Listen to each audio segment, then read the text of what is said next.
اعوذ باللہ من الشیطان الرجیم بسم اللہ الرحمن الرحیم وقال الرسول یا رب ان قوم اتخذوا هذا القرآن مہجورا وكذلك جعلنا لكل نبي عدوا من المجرمين وكفى بربك هاديا ونصيرا وقال الذين كفروا لولا نزل عليه القرآن جملة واحدة كذلك لنثبت به فؤادك ورتلناه ترتيلا ولا يأتونك بمثل إلا جئناك بالحق وأحسن تفسيرا الذين يحشرون إلى وجوههم إلى جهنم أولئك شر مكانا وأضل سبيلا صدق اللہ مولانا العظیم۔ سورہ الفرقان کے یہ تیسرے رکوع کی اختتامی آیات ہیں۔ سلسلہ کلام چل رہا ہے مخالفین کے مختلف اعتراضات کے حوالے سے اور ان کا بڑا معقول اور مدلل جواب دیا جا رہا ہے۔ منکرین اعتراض کر رہے تھے نبی کریم صلی اللہ علیہ وسلم پر نازل ہونے والے اس کلام کے بارے میں، کہتے تھے کہ یہ کوئی آسمانی کلام نہیں ہے، اللہ کا بھیجا ہوا نہیں ہے، بلکہ یہ شخص خود گھڑ لیتا ہے یا کہیں سے سن کر آتا ہے۔ اور اسی طرح سے آپ کی رسالت کے حوالے سے بھی پچھلی آیات میں اعتراضات بیان ہوئے ہیں کہ یہ کیسا رسول ہے کہ جو کھانا کھاتا ہے، بیوی بچے رکھتا ہے، بازاروں میں چلتا پھرتا ہے۔ اور پھر آخرت کے حوالے سے بھی کہ کوئی آخرت نہیں ہونی، دوبارہ پیدا ہونا ممکن نہیں ہے، کہ ہم پھر جب کہ ہم مٹی ہو چکے ہوں گے، ہمارے جسم ہماری ہڈیاں ختم ہو چکی ہوں گی، تو ہم پھر دوبارہ زندہ ہوں۔ تو اللہ تعالیٰ نے ان تمام اعتراضات کو بیان بھی کیا ہے، ان کی وضاحت بھی فرمائی ہے، جواب دیے ہیں، اور اہل ایمان کی تسلی کے لیے ان کے دلوں کو مضبوط کرنے کے لیے اللہ تعالیٰ نے تسلی بھی دی ہے۔ فرمایا جا رہا ہے کہ وقال الرسول، اور رسول کہے گا اس دن، یعنی جب قیامت کے دن سب قومیں پیش ہوں گی اللہ کے حضور اور ان کے پیغمبر بھی ان کے ساتھ ہوں گے۔ وقال الرسول، تو رسول کہے گا یا ربی، اے میرے پروردگار، ان قوم اتخذوا هذا القرآن مہجورا، کہ میری قوم نے اس قرآن کو چھوڑ دیا تھا۔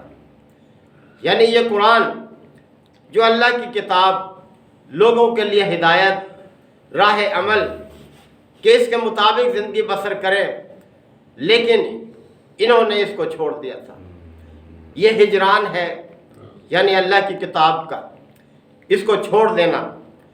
کئی مفہوم مفسرین نے بیان کیے ہیں کہ اس پر ایمان نہ لانا بھی ہجران ہے، اس کے اوامر پر عمل نہ کرنا بھی ہجران ہے، جن باتوں سے اس نے روکا ہے ان سے اپنے آپ کو نہ روکنا بھی، اور اسی طرح سے اپنی رائے کو فوقیت دینا، اس کے احکامات پر اس کا مذاق اڑانا، یہ سب اس کے ہجران میں شامل ہے۔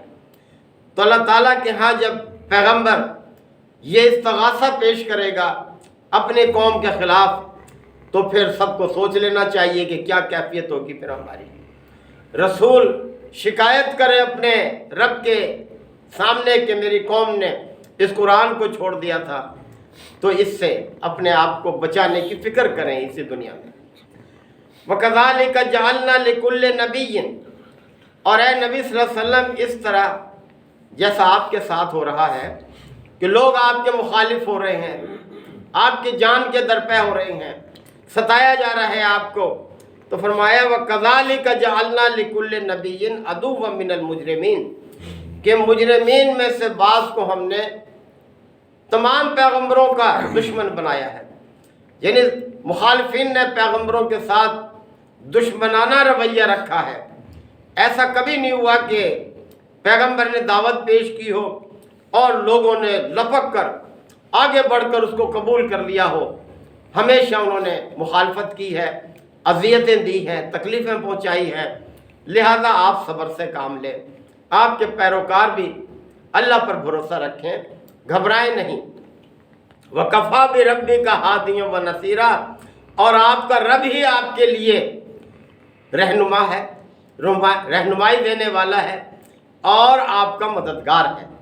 یعنی اللہ تعالیٰ نے تسلی دی ہے آپ کو اور آپ کے پیروکاروں کو کہ اس مشکل صورتحال سے گھبرائیں نہیں، اور یہ ہمیشہ ایسا ہوتا رہے گا۔ آپ علیہ الصلوۃ والسلام کے بعد جو بھی آپ کے جانشین ہوں گے، جو بھی آپ کے اس دین کو آگے پھیلانے والے ہوں گے، ان کے ساتھ بھی ایسا ہی رویہ رکھا جائے گا۔ لہذا صبر سے کام لیں، اور بہت بڑا اجر اللہ نے ان لوگوں کے لیے رکھا ہے جو اس کے دین کو لوگوں کے سامنے پیش کریں گے۔ وَقَالَ الَّذِينَ كَفَرُوا، اب دیکھیں ایک اور اعتراض کا اب یہاں ذکر ہے۔ یہ منکر کہتے ہیں، یہ کفار یہ بھی اعتراض کرتے ہیں، لولا نزل علیہ القرآن جملۃ واحدہ، کہ یہ قرآن پورا کا پورا ایک ہی دفعہ کیوں نہیں نازل کر دیا گیا، جیسے کہ سابقہ کتابیں تورات، زبور، انجیل، وہ پوری کی پوری ایک ہی مرتبہ پیغمبر کے حوالے کی گئی، تو یہ ایسا کیوں ہے کہ یہ بتدریج تھوڑا تھوڑا کر کے نازل ہو رہا ہے؟ آپ جانتے ہیں کہ 23 سال کے عرصے میں یہ قرآن مجید مکمل اس کی تنزیل ہوئی ہے۔ تو یہ منکرین کہتے ہیں کہ یہ قرآن پورا کا پورا اس شخص پر ایک ہی دفعہ کیوں نہیں نازل کر دیا گیا؟ اللہ تعالیٰ نے فرمایا کذالک، یہ اس لیے ہے لنثبت بہ فؤادک، کہ اس کے ذریعے سے ہم آپ کے دل کو مضبوط رکھیں، آپ کے دل کو ہم سہارا دیں، ڈھارس بندھائیں آپ کی، کہ یہ کوئی آسان کام نہیں ہے اللہ کے دین کو ان لوگوں کے سامنے پیش کرنا جو اس سے بالکل مختلف راستے پر تھے، جو طرح طرح کی خرابیوں میں مبتلا تھے۔ یکدم پوری کتاب، پورا قانون بدل دیا جائے تو ایسا نہیں۔ آپ دیکھ لیں کہ نماز کا حکم بھی آہستہ آہستہ اللہ نے فرض کیا ہے، اور اسی طرح سے شراب کی حرمت بھی آپ دیکھ لیں، یکدم حرام نہیں کی بلکہ آہستہ آہستہ۔ پہلے کیا کہا گیا کہ دیکھو جب تم نشے کی حالت میں ہو تو نماز کے قریب نہ آیا کرو، اور پھر بعد میں اس کو حرام کیا گیا۔ پہلے سب سے پہلے اس کو ناپسندیدہ قرار دیا گیا، یعنی 3 مرحلوں میں اللہ تعالیٰ نے اس کو حرام کیا۔ تو یہ ہے کہ ہم نے قرآن کو اس لیے تھوڑا تھوڑا کر کے نازل کیا ہے کہ اس کے دل، آپ کے دل کو بھی مضبوط رکھیں۔ وَرَتَّلْنَاهُ تَرْتِيلًا، اور اس کو مرحلہ وار تھوڑا تھوڑا کر کے ہم نے اس کو اتارا ہے۔ وَلَا يَأْتُونَكَ بِمَثَلٍ، اور یہ مخالفین جو اعتراض بھی آپ کے پاس لائیں، یعنی اس قرآن کے حوالے سے، إِلَّا جِئْنَاكَ بِالْحَقِّ، تو مقصد یہ ہے اس کو تھوڑا تھوڑا نازل کرنے کا کہ ہم حق آپ کے سامنے لے آئیں، یعنی اس کا صحیح جواب آپ کے سامنے ہم لے آئیں اور آپ اس کا جواب پیش کر سکیں۔